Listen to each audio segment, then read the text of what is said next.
தேவனுடைய ஆராதனை என்பது என்னவென்று சொன்னால், என் சரீர அவயங்களை நான் தேவனுக்கு அர்ப்பணிக்கும் பொழுது, என் சரீர அவயங்களை என் தேவனுக்கு ஒப்பு கொடுத்து, இந்த உலகத்திலே இருக்கிற ஒரு காந்த சக்தி, இந்த உலகத்தில் இருக்கிற இச்சை, இந்த உலகத்தில் இருக்கிற வன்மம், இந்த உலகத்தில் இருக்கிற அநியாயம், அக்கிரமம், இதெல்லாம் ஒரு இரும்பை காந்தம் வலிக்கிறது போல நம்முடைய கண்ணை வலிக்கும், நம்முடைய செவியை வலிக்கும், நம்முடைய நாவை வலிக்கும், நம்முடைய இருதயத்தை வலிக்கும், நம்ம அங்க இழுத்து கொண்டு போகும். Praise the Lord.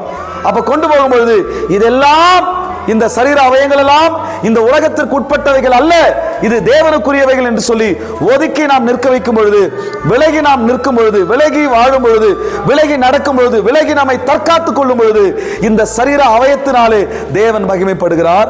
அதுதான் புத்தியுள்ள ஆராதனை. அப்ப தேவன் என்ன சொல்லுகிறார் என்று சொன்னால், அடிமையானவன் ஆண்டவரை ஆராதிக்க முடியாது, அடிமையானவனாலே ஆண்டவருடைய நாமம் மகிமைப்படுத்த முடியாது.